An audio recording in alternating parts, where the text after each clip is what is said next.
Bonjour à toutes et à tous, bienvenue dans cette première session du journal du télétravail de Würth Électronique.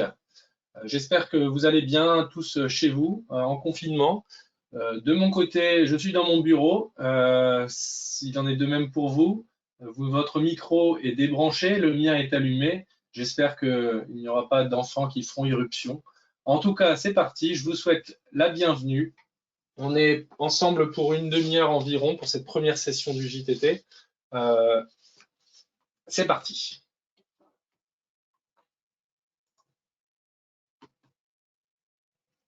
Alors, je m'appelle Germain, je suis ingénieur d'application et je suis accompagné de Paul, mon collègue, qui sera modérateur et qui pourra répondre à vos questions si elles ont lieu pendant la session. Je rappelle tout de même qu'à la fin, il y aura une session d'environ 10-15 minutes en fonction du nombre de questions également. Votre micro reste coupé. Par contre, les questions, vous pouvez en poser autant que vous voulez et on est aussi à même de vous répondre plus tard lors d'une session plutôt privée pour un autre rendez-vous en ligne si vous le souhaitez. Alors, la fenêtre de questions se trouve sur votre interface. Si vous utilisez l'iPad, vous avez un petit onglet à ouvrir. Si vous utilisez votre ordinateur, vous avez également un petit onglet à dérouler et vous pouvez poser votre question. On répondra à vous personnellement. Donc, je rappelle que les questions sont anonymes. Après la session, il y aura bien sûr la possibilité de revenir vers nous, comme je l'ai dit. On peut organiser d'autres sessions de visio si vous le souhaitez. J'espère à partir de la fin du confinement, on pourrait se voir en direct. Il y a également un questionnaire de satisfaction. On serait ravi que vous y répondiez pour améliorer nos sessions. Je rappelle qu'il y a une session qui a lieu tous les 2 jours. Le replay sera également disponible en ligne. Vous pouvez également le retrouver sur LinkedIn où il y a la page Würth Électronique France. Le sujet du jour concerne la CEM. On va en une petite session de 30 minutes essayer de revoir un peu les bases. Pourquoi est-ce que c'est important? Comment on peut faire les tests via les labos notamment, et comment on pourrait trouver des solutions de filtrage CEM en cas de problème. Alors, on va commencer par se mettre en situation. Toujours, on va dire qu'on est toujours dans l'introduction. J'ai reçu un texto juste avant le confinement de mon chef qui était dans sa voiture et qui a branché notre petit goodies allume-cigare. Alors, j'espère que vous avez le son. Si vous n'avez pas le son, je vais l'imiter. Hein. Là, on branche l'allume-cigare et bzzz, la radio se met à déconner. Qu'est-ce qui s'est passé? Bzzz, et voilà, elle déconne à nouveau. Mince. Bon, je lui dis, ok, ça doit être un problème CEM, chef, je suis dessus, je te réponds tout de suite. Ah, je viens de voir sur votre écran qu'il y a un petit décalage avec mon son, il va falloir que j'y fasse attention. Voilà, donc, bon, voilà l'objet incriminé. C'est un petit goodies qu'on a fabriqué nous-mêmes hein, pour vous délivrer. Et puis bon, lorsqu'on l'a branché la première fois, la semaine dernière, mon chef m'a dit, bon, il va falloir qu'on fasse un peu de mesure. Donc on va peut-être aller chez nos copains à Labo CEM. N'empêche que lorsqu'on veut investiguer en CEM, peut-être la première chose qu'il y a à faire pour investiguer, c'est d'utiliser un marteau, de taper sur le produit et de voir ce qu'il y a à l'intérieur. On voit qu'on a fait des choses assez simples. Alors, on peut aussi évaluer un peu d'où viennent les sources, c'est ce qu'on va faire aujourd'hui.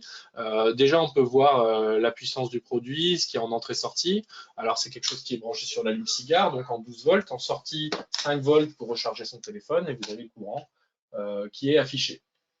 Alors, comment les tests CEM vont être effectués par nos partenaires Labo CEM? D'abord, comment on les mesure? Ce qui est le plus connu, c'est cette chambre anéchoïque. Donc, c'est une cage de Faraday qui permet de se protéger de toutes les interférences qui viendraient de l'extérieur. À ajouter à ça, vous avez des absorbants qui sont collés au mur qui permettent d'éviter d'avoir des réflexions de votre appareil s'il émet lorsqu'on fait une mesure qui est faite par une antenne que vous voyez.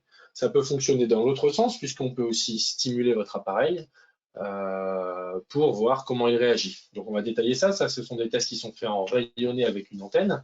Vous avez une liste de tests qui est beaucoup plus complète et il en manque sûrement d'ailleurs. On parlera de tests en conduit, en rayonné, mais également de tests en surtension. Ce n'est pas le sujet du jour, mais ça fait partie des tests qui sont faits en CEM, comme tout ce qui est décharge électrostatique, transitoire en salve et surge, donc pour reproduire la foudre.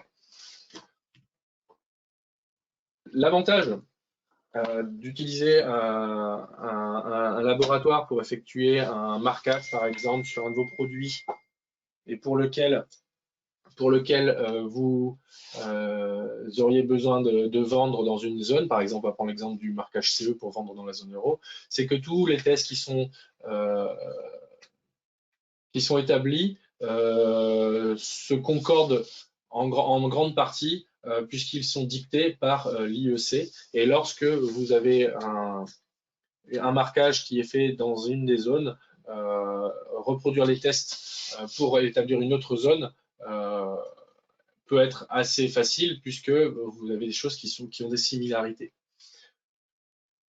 N'empêche que, pour faire très simple, ces tests, pour effectuer, on va les décrire selon les diviser en deux dans un sens, avec des tests en conduit, des tests en rayonné, donc c'est-à-dire dans un câble ou dans l'air, et ensuite différents moyens de l'effectuer, soit en émission, c'est-à-dire qu'on va mesurer une fréquence et un niveau, on va mesurer en rayonné une fréquence, un niveau et bien sûr le pire des cas, c'est-à-dire l'orientation dans laquelle on aura le plus d'émissions. On va effectuer également des tests en immunité, c'est-à-dire la même façon d'effectuer le test, mais avec un critère de couplage pour apporter le bruit, un mode de couplage pour apporter le bruit sur le produit, et également un critère de stabilité pour définir selon votre application comment est-ce que l'objet devra réagir, votre produit devra réagir. On imagine bien qu'entre un appareil médical et un appareil consumer, on n'aura pas les mêmes contraintes. La même chose pour les tests en rayonné. Alors si maintenant j'en viens à plus en détail à un exemple de test qui est fait par exemple en conduit, il faut savoir que votre appareil sera posé sur ce que vous voyez ici, un plan de masse, et utilisera un listener, donc en français RSIL, un réseau stabilisateur d'impédance de ligne. Ce qu'il faut savoir, c'est que dans la vraie vie, votre appareil ne sera pas forcément mis de cette manière-là dans son application. Seulement, il a fallu faire des choses standards pour avoir des tests reproductibles et que n'importe quel soit l'endroit où on fasse le test, on ait exactement les mêmes résultats. On reproduit également les phénomènes physiques pour avoir le pire des cas lorsqu'on fait les mesures et que votre appareil soit robuste dans son application durant toute sa durée de vie. Donc, pour effectuer ces mesures, on a un listener donc, qui va stabiliser l'impédance de la ligne pour avoir une mesure stable sur toute la fréquence qui sera mesurée. Donc, pour être simple, c'est un filtrage qui va mesurer tout ce qui est AC, tout ce qui est fréquentiel, et qui va laisser passer par contre le DC pour que votre appareil soit mesuré. Ce qu'il faut, si on regarde depuis votre appareil jusqu'au réseau, il faut que votre appareil ne perturbe pas le réseau, dans le cas d'une émission conduite, et du coup on va mesurer avec le listener toutes les fréquences, et on va les filtrer pour n'avoir que la mesure et que rien ne se répercute sur le réseau. Donc il va falloir surtout se mettre en situation à chaque fois dans votre application, savoir que le test qui sera effectué en labo, il sera de cette manière-là. Bien sûr, votre appareil sera peut-être dans l'air, jamais posé sur un plan de masse, seulement dans le test, il y aura un plan de masse qui sera situé en dessous. J'y reviendrai tout à l'heure. Donc les sources de bruit, ensuite, de où elles peuvent venir lorsque c'est votre appareil qui émet un bruit, et ben, ça peut être, dans beaucoup de cas, c'est lorsqu'on a des alumes à découpage, par exemple. Dans tous les cas, on parlera de dVdt ou de dIdt, c'est-à-dire de tension ou de courant qui varie en fonction du temps, ce qui va générer des signaux fréquentiels avec différentes formes. Et tant qu'on parle de signal carré, par exemple, si on fait la représentation spectrale, on a des harmoniques qui se répercutent sur toute une largeur de bande en haute fréquence. Si en plus on fait varier le rapport cyclique, on aura en plus des harmoniques qui réapparaissent en haute fréquence. Voilà donc comment ça peut arriver, mais si ça se dissimule sur votre carte, Comment savoir comment le bruit se propage? En plus de la gamme de fréquences du bruit, il y a aussi le mode de couplage, en tout cas le circuit par lequel le bruit va circuler. On parle de mode commun, de mode différentiel. En mode différentiel, on va considérer un peu comme le sens de circulation du signal, on va considérer un peu en mode différentiel comme le bruit qui circule par une ligne et qui reviendra par la seconde. Le mode commun, lui, c'est le bruit qui circule dans les deux conducteurs dans le même sens. Et alors, bon, en électronique, il faut une boucle pour qu'un courant circule. Et ben, le mode commun trouvera toujours un chemin pour circuler, notamment, par exemple, par la capa parasite qui est reliée à la Terre. Donc, si on se réfère tout à l'heure au plan de masse qu'on avait lors d'un test en labo CEM, eh bien sûr, le bruit en mode commun pourra circuler puisqu'il y aura un plan de masse, même si sa distance est élevée, par exemple de 1 mètre par rapport au sol, ça fait tout de même une capa parasite qui pourra faire que le bruit circule en mode commun. Mode commun, mode différentiel, voilà, c'est un point. Ce qui fait que lorsque vous avez un relevé CEM, en voici un exemple, un relevé qui est fait entre 150 kg et 30 mégas, donc c'est un relevé en émission conduite, on a forcément une superposition de mode commun, mode différentiel, si la mesure, bien sûr, est faite selon les standards, comme le ferait un labo CEM. Je me permets de respirer juste un instant, voir s'il n'y a pas de questions. Pour l'instant, ça va. Je continue. Donc, si je reprends tout à l'heure mon générateur entre guillemets de bruit, mon alim à découpage, qui fait des DIDT et des DVDT, et ben, rien que le fait qu'on ait une surface de dissipation thermique sous un MOSFET, par exemple, ça me fait une capa parasite avec une grande surface de grande capa parasite, et ce qui fait que j'ai aussi un chemin pour faire circuler du mode commun, alors que on imaginera plutôt qu'à la base que le DVDT et DIDT circulent en mode différentiel, puisque c'est le mode de circulation de mon alimentation pour faire circuler mon énergie. Donc voilà, on a parlé du conduit, ce qui circule sur la carte par convention. Après, il faut savoir que le rayonné, il est mesuré différemment en labo, puisqu'il est mesuré avec une antenne. Mais après, le bruit vient de la même source. Un bruit rayonné, ce n'est qu'un bruit conduit avec une antenne. Et après, en fonction de la taille de l'antenne, le bruit sera répercuté de différentes manières. On le verra en fin de présentation. N'empêche que les labos ont des tests qui sont standardisés et on va s'appuyer surtout aujourd'hui sur les bruits en conduit, en rayonné. En conduit, on parle en général de 150 kg à 30 mégas, voire 9 kg à 30 mégas en fonction de votre application. En rayonné, on parle de tests faits de 30 mégas jusqu'à quelques gigas également en fonction de votre application. Le rayonné, on l'imagine lorsqu'on parle d'antenne, quand on fait de l'ARF, c'est votre bruit qui veut votre appareil sous test qui veut envoyer un signal à un récepteur. C'est ce que vous voulez faire quand vous faites de l'ARF. N'empêche que malheureusement, comme je l'ai dit, un bruit plus une antenne, ça fait un bruit en rayonné. On peut aussi avoir un bruit rayonné qu'on ne veut pas. On peut faire de l'ARF alors qu'on ne veut pas faire d'antenne à la base et le mesurer par l'antenne du labo CEM parce que vous avez un bruit qui circule dans votre câble et que votre câble fait antenne. Donc, on peut retrouver exactement le même mode de fonctionnement qu'on avait tout à l'heure dans l'installation en labo avec le plan de masse, l'appareil sous test et le listener. Sauf que maintenant, mes boucles de courant mode différentiel, mode commun sont devenues des antennes. Et c'est comme ça qu'on peut aussi imaginer que mon bruit en rayonné va avoir des sources sur ma carte qui seront des bruits en mode commun, des bruits en mode différentiel. Donc, j'en reviens au problème de mon chef qui m'a envoyé son allume-cigare. Bon, j'ai ouvert l'allume-cigare et comme vous le voyez, à l'intérieur, j'ai une petite carte. J'ai une petite carte que j'ai branchée et que j'ai reliée à mon alimentation. On va faire un peu plus live et j'espère que ça va fonctionner. Voyez ici une caméra, et je pense que vous la voyez. Il y a une caméra, si je mets ma main, vous voyez, c'est du vrai, c'est moi. Hein. Vous ne verrez pas ma tête pour l'instant. Je suis confiné, alors j'ai pas bonne mine. N'empêche que vous avez ici un plan de masse et j'essaie de reproduire un peu ce que ferait le labo CEM lors de son test. Bien sûr, c'est loin d'être aussi reproductible que ce que ferait un labo, C'est juste pour mesurer et essayer de faire une première investigation pour tester. Alors, je me permets de bouger la caméra pour montrer qu'en fait, mon système est alimenté par un 24 volts, une alimentation PC, un petit convertisseur, c'est un de nos power modules, donc nos alimentations DC-DC intégrées qui me permet de faire du 24 volts vers du 12 volts. Si je l'allume, vous voyez bien qu'on a du 12 volts. J'espère que vous le voyez. Et derrière, c'est branché à un listener. Donc, ça fait la même fonction de ce que j'ai dit tout à l'heure.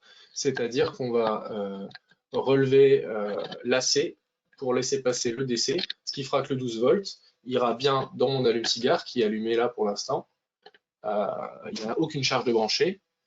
Du listener sort un SMA qui va me permettre d'aller sur mon picoscope qui est un oscillateur numérique. Et on va pouvoir faire une mesure de cette manière-là. Donc je reprends ma présentation. J'espère que vous avez bien vu comme il le fallait. Et donc si je reprends, on va investiguer. Dans les labos CEM, je pense la plupart des labos de France, puisque ce sont nos partenaires, vous retrouverez ce qu'on appellerait un kit de premier secours pour les techniciens de labo, les ingénieurs d'essai. Ce sont des composants qui vont être mis facilement sur votre appareil, sans avoir besoin de souder par exemple. Et ensuite, on a des solutions de soudure. Ces solutions sont quoi? Il faut savoir qu'un problème CEM, en anglais on dit EMI comme interférence électromagnétique, comme je l'ai dit tout à l'heure, la source peut venir d'un bruit en mode différentiel ou en mode commun. Les solutions, en termes de composants, elles vont être inductives ou capacitives. Et donc, je peux remplir les petites cases qu'on avait tout à l'heure, avec tout ce qui était conduit, rayonné, émission ou immunité, avec cette fois des composants. Et on va voir que nos composants permettent de remplir la plupart de ces petites cases. L'avantage, comme je disais, c'est que certains composants, vous n'avez pas besoin de les souder, comme les ferrites à clipser, comme les condensateurs traversants. Si on peut les embrocher quelque part pour faire un petit test, ça peut être intéressant. Derrière ça, vous pouvez déjà dans un premier temps les souder sur des PCB standards qu'on peut vous proposer pour faire par exemple, comme vous le voyez ici, un filtrage secteur. Donc, sur toute la chaîne du filtrage secteur, on peut vous proposer à la fois les borniers, les portes fusibles, les varistances, les kappa X, les sets de mode commun et les kappa Y. Donc là, c'est juste un exemple avec du filtrage secteur. On a la même possibilité avec du filtrage pour de la basse tension. Et donc maintenant, on va remplir la première case. Donc les tests en émission conduite. On va s'intéresser à la fréquence du bruit et au niveau. Le reste, on en a déjà parlé. Donc si j'ai un bruit qui circule, et pour essayer de l'atténuer, je mets une ferrite à clipser.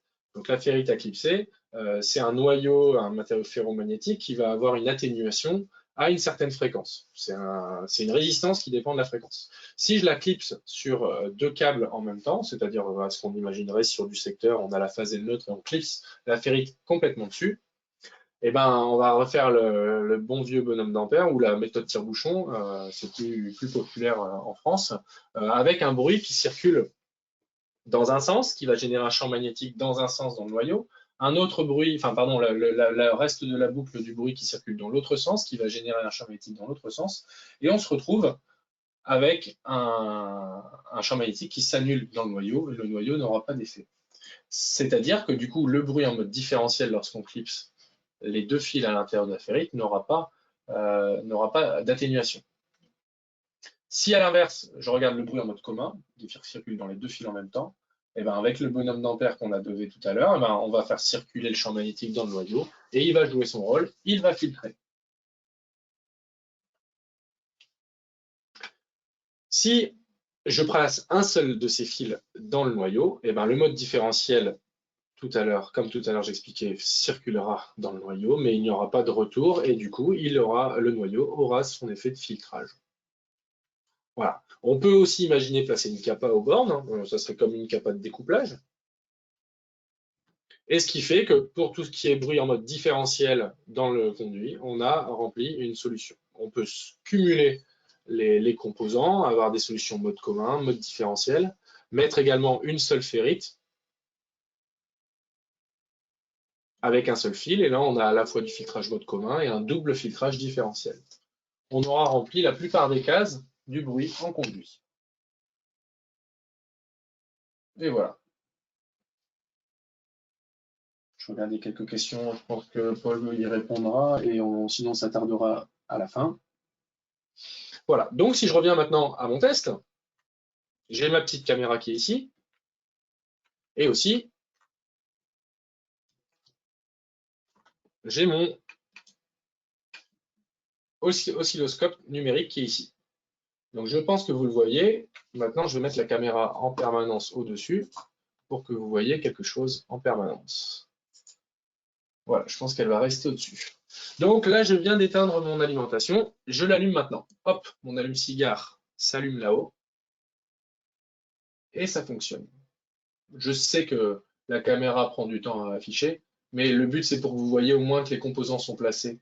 Vous voyez déjà qu'on a du bruit avec un fondamental tout à gauche à 150 kg environ. C'est peut-être la fréquence de découpage de l'alimentation, sûrement, vu qu'on a juste un convertisseur DC-DC. Et vous avez des harmoniques. Ce n'est pas tout, puisque là, je n'ai encore mis aucune charge. Donc maintenant, je vais prendre mon téléphone, qui est ici, je le branche.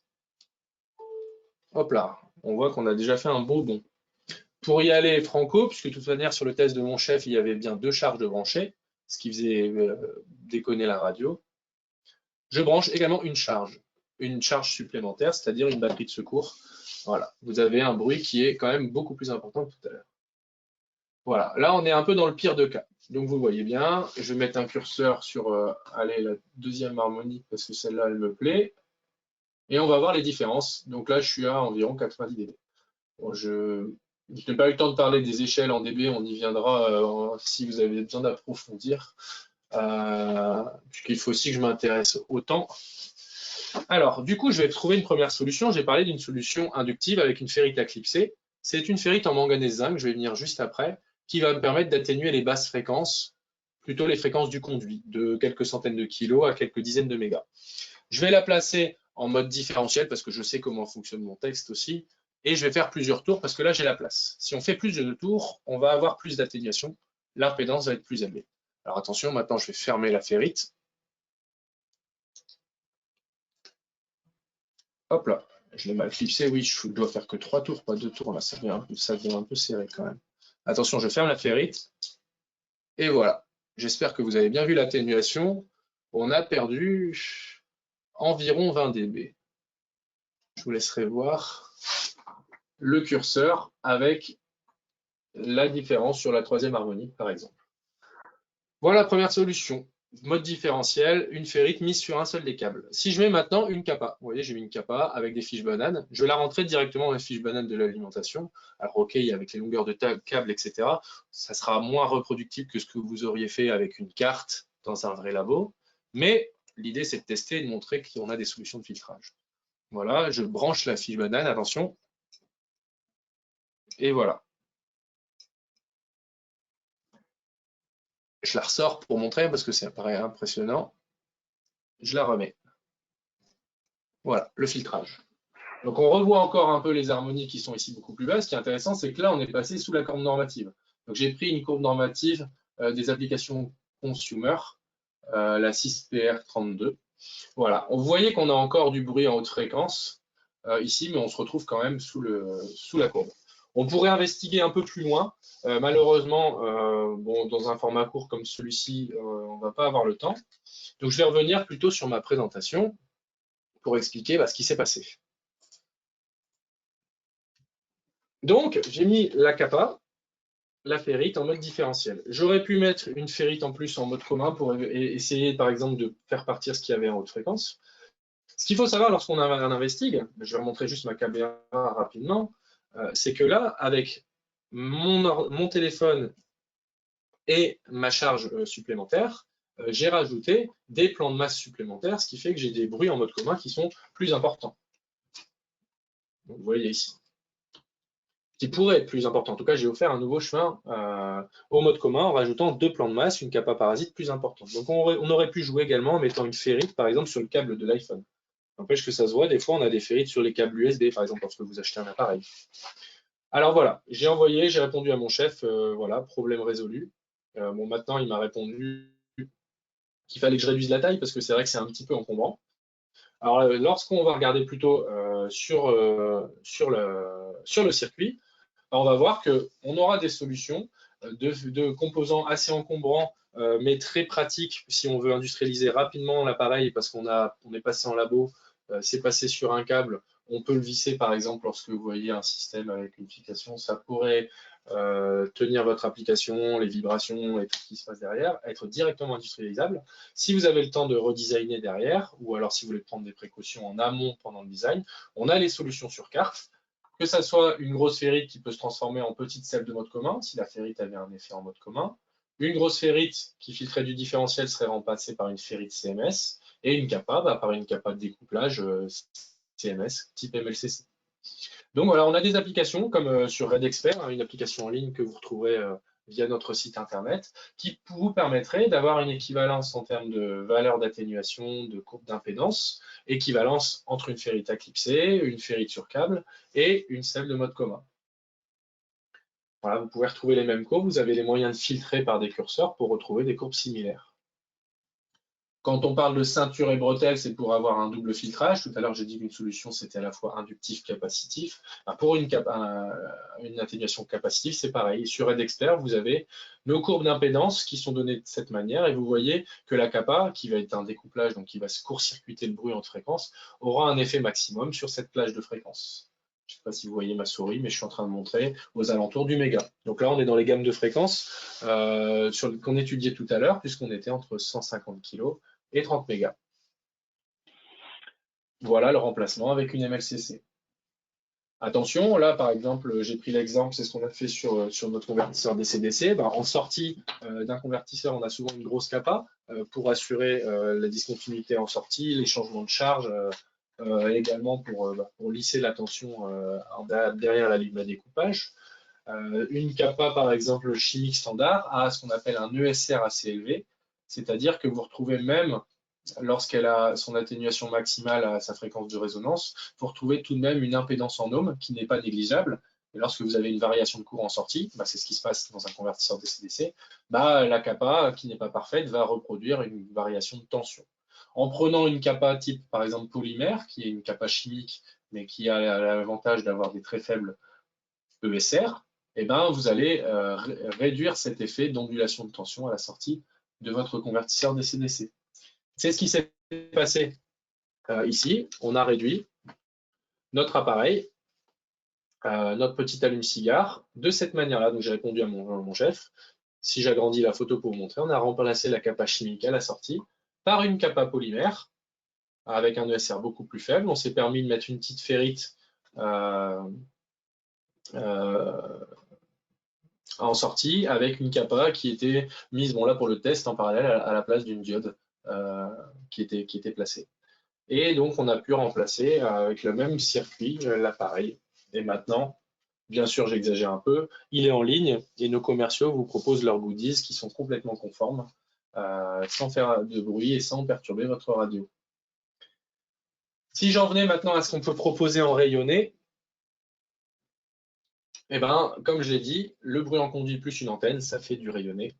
Si vous avez un relevé comme celui-ci qui est fait en rayonné par un labo CEM, vous pouvez imaginer qu'on va retrouver différentes tailles d'antennes. On va parler de longueur d'onde et de rapport par rapport à la longueur d'onde.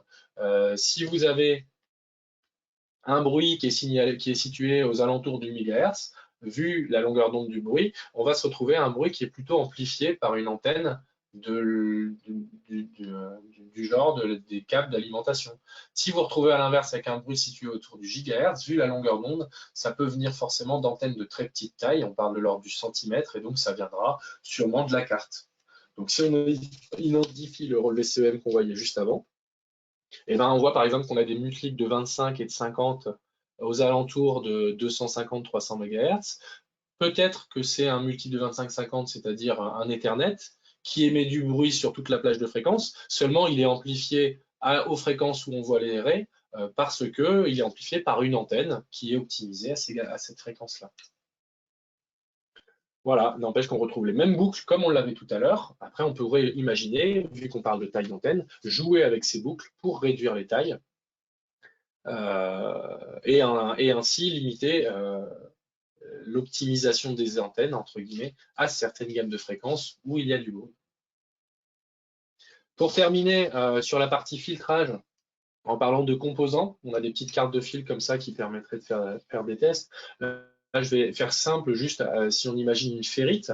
Lorsqu'on compare un système qu'on veut filtrer avec une ferrite, simplement une ferrite, on va comparer le système sans la ferrite avec la ferrite. On va faire le rapport des deux, ce qui nous permettra d'estimer l'atténuation en dB, entre la puissance en filtrée et non filtrée. On remarque que l'atténuation en dB, elle dépend certes de la valeur de la ferrite, ZF, de l'impédance de la ferrite, mais en fait, elle va dépendre également de l'impédance d'entrée et de sortie du système. Ce qui fait que lorsque je veux calculer la valeur de ma ferrite, je vais devoir prendre en compte l'impédance de mon système. ZF, ça, forcément, on fera jouer l'atténuation, mais il faudra tenir compte de l'impédance du système. Pour un point de départ, pour faire une première estimation, on a estimé les valeurs d'impédance des signaux de base de systèmes qu'il y a sur les cartes. Notamment, par exemple, si vous situez le bruit dans la masse, on a estimé l'impédance de ce bruit à 1 ohm. Alors bien sûr, je parle du bruit en haute fréquence, à la fréquence d'un bruit. Je ne parle pas de la résistance d'un plan de masse, bien sûr. Si on a l'impédance si on a le bruit qui est situé dans une alimentation, on a estimé ce bruit à 10 ohms. Cette impédance, pardon, l'impédance de la ligne à 10 ohms. Si c'est un bruit qui est situé dans des signaux de communication, on parle de 50, 90, voire 150 ohms en fonction de la ligne de com. Là-dessus, on peut vous aider à estimer. Alors, bien sûr, ce sont des méthodes de bonne pratique, mais juste si on répercute sur notre système de tout à l'heure, je prends par exemple une atténuation que j'ai besoin à 12 dB. Je prends une courbe, puisqu'on a retracé les courbes avec les différents systèmes d'impédance que je viens d'évoquer. On a la courbe rouge avec 50 ohms. On imagine que si je voulais avoir une atténuation à 12 dB, la seule inconnue qui me manque, celle que je cherche, l'impédance de la ferrite, puisque mon système, je le connais, j'ai estimé ça à 50 ohms. On a retracé la courbe avec 50 ohms dans ce nomogramme et on retrouve une ferrite qu'il faudrait à 220 ohms. Maintenant, en termes de... Donc on a parlé fréquence, on a parlé valeur d'impédance. Juste pour revenir sur la partie fréquence, on a différents types de matériaux qui vont jouer en fonction de la gamme de fréquences. Alors là, je sais, il y a beaucoup de détails sur votre écran qui doit être assez réduit. On a ce genre de posters qui sont disponibles dans nos catalogues. On peut vous les envoyer en ligne si vous le souhaitez, et qui vous permettent de voir les différents matériaux et les fréquences qu'ils auront, les fréquences d'atténuation qu'ils auront. Tout à l'heure, j'ai utilisé une ferrite à clipser en manganèse zinc. Donc c'est le noyau rouge qui permet d'atténuer les basses fréquences. On peut imaginer utiliser une ferrite en nickel zinc, c'est ce qu'on retrouve d'ailleurs le plus souvent dans les ferrites, qui permet d'atténuer tout ce qui est bruit en rayonné au-dessus, aux environs de la centaine de mégahertz. Donc on les retrouve sur des ferrites sur câble. Et sur RedExpert, c'est justement à cet endroit-là que vous pouvez filtrer, choisir la ferrite que vous voulez en fonction de son diamètre de câble, en fonction de sa fréquence d'atténuation. La même chose sur les ferrites CMS, puisque vous allez retrouver sur RedExpert les ferrites CMS, où là vous dimensionnerez en fonction du courant qui passe dans votre fil, et vous aurez différentes courbes d'impédance, différents profils de courbes qui permettront pour certaines ferrites de laisser passer par exemple un signal de données, c'est-à-dire vous imaginez vous avez un signal à 1 méga que vous ne voulez pas grignoter, mais vous voulez filtrer derrière. À l'inverse, vous avez une alimentation que vous voulez filtrer du coup large bande, puisque l'alimentation c'est du DC et on peut filtrer tout ce qui est au-dessus en haute fréquence. Et ben on a en fonction du type d'enroulement, de la structure qu'on a fait de la ferrite, entre des ferrites enroulées longitudinalement ou radiales, on a des ferrites qui vont filtrer plutôt les hautes fréquences ou les basses fréquences et qui ainsi laisseront passer parfois vos signaux sans les grignoter, parfois filtreront large bande pour atténuer sur tout l'ensemble du spectre, enfin un maximum de spectre, et laisser passer uniquement votre alimentation, votre DC. Voici un exemple. Donc ça, ce sont des courbes qu'on peut superposer sur RedExpert en superposant les différentes références que vous sélectionnez selon vos caractéristiques, courant, taille, etc. etc. Voilà, sur RedExpert. J'en arrive à la fin. J'ai presque respecté le timing puisque j'ai 5 minutes uniquement de retard. J'espère que tout le monde m'a entendu de manière convenable. je regarde juste les premiers messages, j'en ai aucun de plus que les questions sur l'interface. Donc pour terminer, voici un petit résumé de ce que nous proposons en termes de produits. On a sélectionné des familles de produits, comme vous voyez ici, des familles comme la Startex et celle que j'ai utilisée tout à l'heure pour la ferrite à clipser. On en a bien sûr beaucoup plus, ce sont juste des exemples pour vous montrer ce qu'on peut proposer en conduit, en rayonné. On a également des solutions de blindage métallique, blindage avec des feuilles de ferrite. Que ça soit sur carte, sur câble, etc., etc. Je voulais juste vous rappeler que cette session était une session publique. On propose également des sessions plutôt privées. Si vous voulez parler d'un projet particulier avec vos équipes, on peut vous proposer une réunion en ligne sous forme de webinaire plutôt privé, où on pourrait utiliser une présentation comme celle-ci, un peu plus approfondie, un peu plus de temps si vous le souhaitez, et une discussion derrière sur un projet. On a une force commerciale de 45 personnes en France sur tout ce qui est composants électroniques. Et donc, on a différents sujets et nos commerciaux sont encore actifs en télétravail pour répondre à vos questions. On a également un chat en ligne sur notre site internet. Donc, moi, je représente avec mes collègues qui organisent tous les webinaires la partie composants passifs, Power Module et LED, également du coup Connectic. On a nos collègues de la Connectic qui ont une présentation mercredi sur les plots de puissance, il me semble, si je me souviens bien. Donc voici tous les composants dont je parlais, que ce soit les composants CEM, pour les aliments à découpage, pour les signaux. On a s'est ajouté à notre gamme ces derniers temps, vraiment, on va dire, on a complété tout ce qui est composants sur carte dans notre portfolio avec les quartz oscillateurs, les CAPA, également des résistances, etc., etc. C'est ce que j'ai déjà cité. On a également des modules de communication wireless, etc. Pour la connectique, vous les avez ici, et donc ils vous présentent les plots de puissance ce mercredi. Et tous les mercredis, ça sera un sujet connectique, avec tous les types de connecteurs que vous voyez ici, que ce soit alimentation, communication, RF avec les SMA, des portes fusibles, des switches, etc., etc. Vous les avez sous les yeux.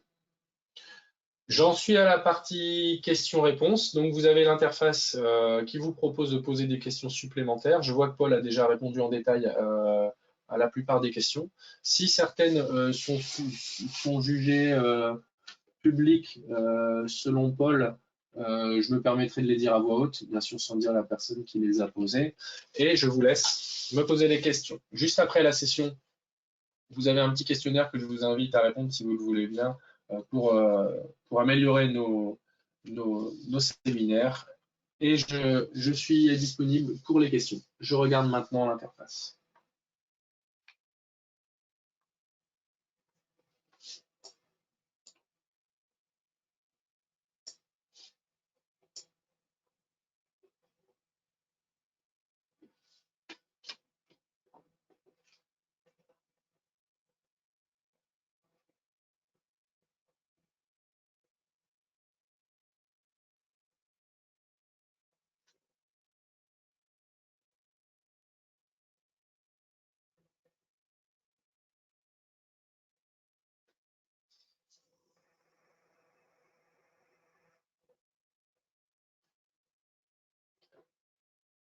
Alors j'ai une question qui concerne le principe de mesure de test lorsque on voudrait filtrer c'est quoi la sortie.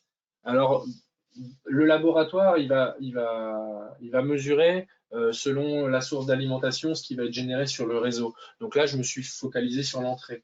Mais après il faut imaginer que de toute manière une sortie, il y aurait des câbles ou ne serait-ce qu'une piste qui va générer un bruit à une certaine fréquence et elle sera susceptible d'être mesurée, cette fois peut-être uniquement en rayonné, donc mesurer peut-être à des fréquences plus élevées, mais mesurer tout de même.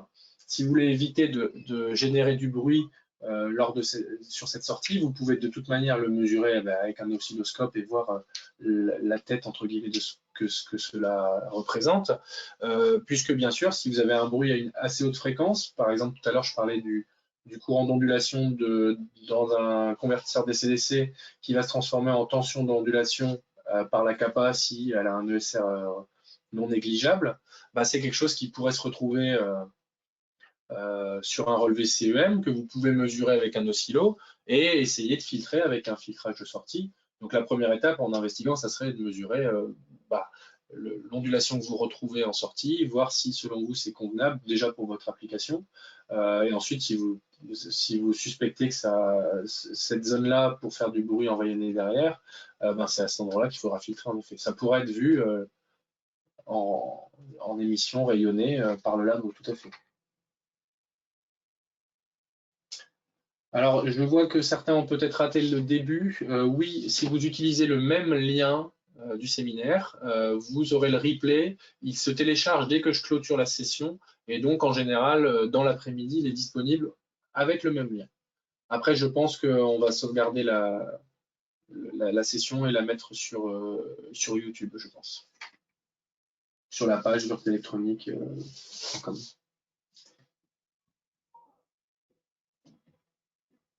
Je vois que Paul avait répondu à la plupart des questions. Est-ce que, Paul, tu peux me faire signe s'il y a des questions que tu voulais rendre publiques?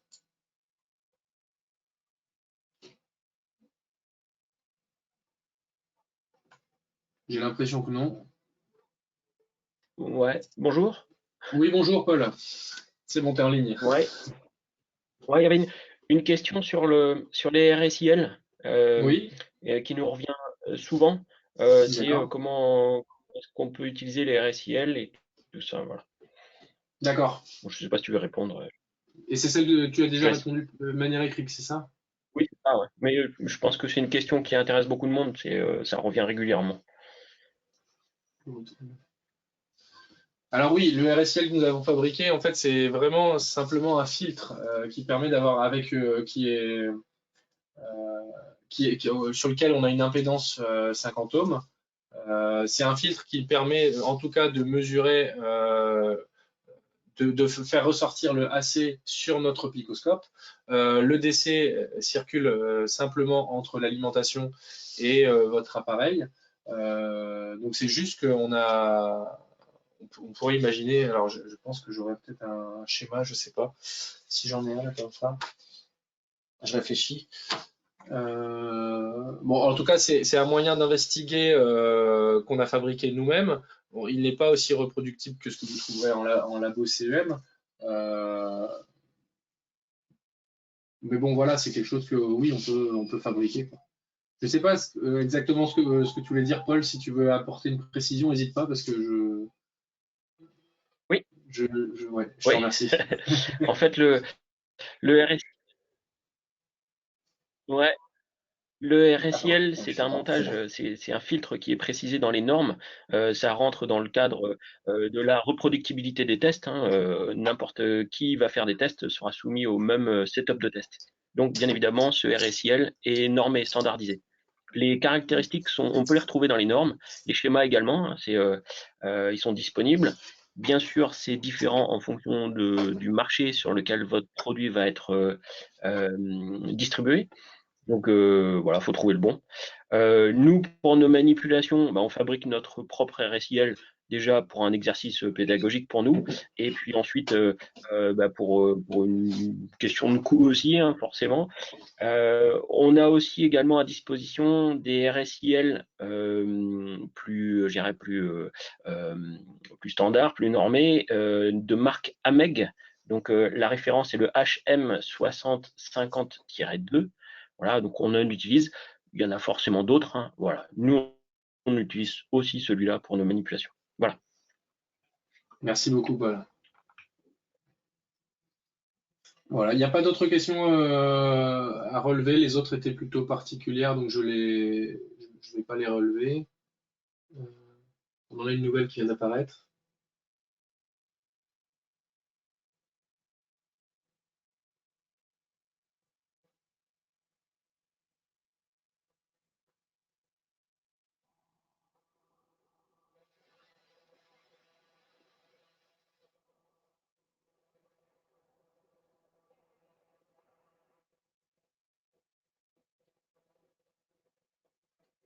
Alors, est-ce qu'il y a un moyen de alors voilà, la question qu'on relève sur les moyens de vérifier que c'est pas l'appareil de mesure qui vient provoquer perturbation. Alors là, on a uniquement des composants passifs sur notre RSIL avec un filtrage très basse fréquence.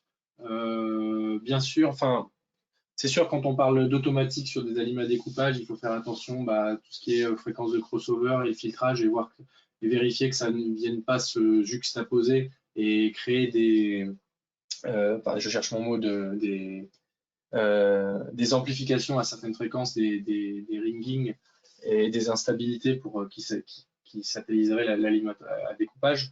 Là, on se situe en entrée et on a une ligne de labo normalement en amont, et donc on évite ce genre de problème. Après, quel serait le moyen de le vérifier? Là, encore une fois, c'est quelque chose qui n'est pas standard, un outil de mesure qu'on a fait nous-mêmes. Avec un appareil standard, comme l'a cité Paul, comme le AMEC dont il a parlé, on serait on serait robuste et il n'y a aucune suspicion apportée à l'outil de mesure, surtout vu les gammes de fréquences sur lesquelles on travaille.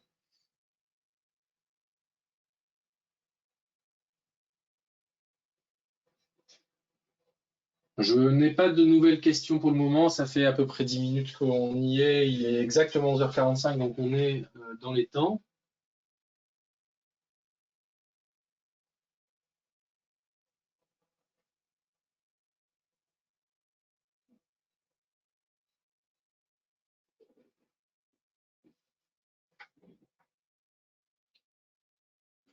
Oui, c'est bon. Il y a quelqu'un qui me parle du fait qu'on peut identifier le bruit en mode commun, mode différentiel, avec une probe de courant, en effet. Il y a également différents types de tests que je n'ai pas évoqués parce qu'on par manque de temps, vu le format.